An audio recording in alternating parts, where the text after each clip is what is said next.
টাকাতে তারা কিনবে, তোর তো কিছু করার নেই, তোর গোশ বিক্রি করতে হবে। কিন্তু গোশ যত ছোট করবি তত তুই জীবনে ধরা খাবি, যে যাতে গল্প নেই।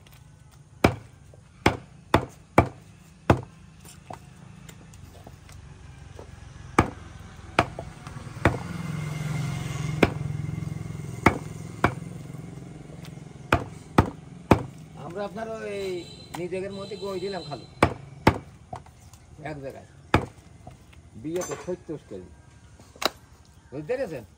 তা 4-15-60 কেজি দিলাম, আর একটাই দিলাম 10 কেজি। তা ওর মধ্যে একজন মাত্র বড়া চোখে ভাই ভাগের, তারই কথায় গোশ নিয়ে নিবিলে, সে আবার এই গোশ মেপে দেখাচ্ছে যে গোশ কম দামে নিয়েছে। গোশ কম দামে কম দিয়েছে হয়তো, কম দিয়েছে দেখে গোশ মেপে 8 কেজি শর্ট খালু। ওই যে পলিথিনের যে গোশটা না, ওই যে পলিথিনের 10 কেজি দেখেন, ওইতে এক সংসার নিয়ে ওর কোথাও দিয়ে মানে ও আর পেটে খেয়ে ঠিয়ে কথা বুঝতে পেরেছেন? মানে চোর সাজাবে, চোর সাজাবে যে কম দামে নিয়েছে তাকে ঘা দিয়ে, ঘা দিয়ে দেখা আছে যে কম দিয়েছে। এরকম এই প্যাকেটটা নিয়ে এক খামসা নিয়ে ওই ওই ওই ওই ইয়ের মধ্যে দিয়ে 8 কেজি শর্ট, 8 কেজি শর্ট মানে ওইটা 2 কেজি নিয়েছে, বুঝতে পেরেছেন? এবারটা বারবার 3বার ফোন আসা করার করছে যে পলিথিনের গোশটা কনে। আমার মনে হয়েছে যে পলিথিনের গোশটা দিলাম, সেই গোশটা কনে দেখে তাই করছে পলিথিনের গোশটা কনে। তা কত পলিথিন কখন দিতি পলিথিনের কথা মনে নেই না, তাই করছে এই পলিথিনে গই দিছি দেখ 10 কেজি।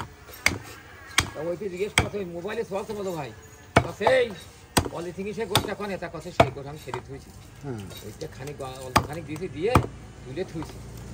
কি মাগি এইবারটা আমার হানে বলি মাগি হয়নি, আমার জমি করে দেবে এইবারটা ভালো এখানে দাওয়া তো রয়েছে। গোশ মাপার পরে 600 গ্রাম গোশ বলি ভাই, বেশি হইলো 600 গ্রাম বেশি হইলো। পছন্দে গোশ মাপাই, সে আমাদের ভাইপো মানুষ। এই যেমন এই বিটা আছে আমার বললো আপন মামাইতে ভাই, আমার মা খালু হয় ও বিটা, কিন্তু আমার মামাইতে ভাই ধরো ওর কুটুমের সাথে থাকে, তাহলে আমার থেকে তার সম্পর্কটা ভালো। আবার এ ভাই তাও ওই বাঁধছে, ওই বাঁধছে, এই বাঁধছে থাকে আমার মামাই।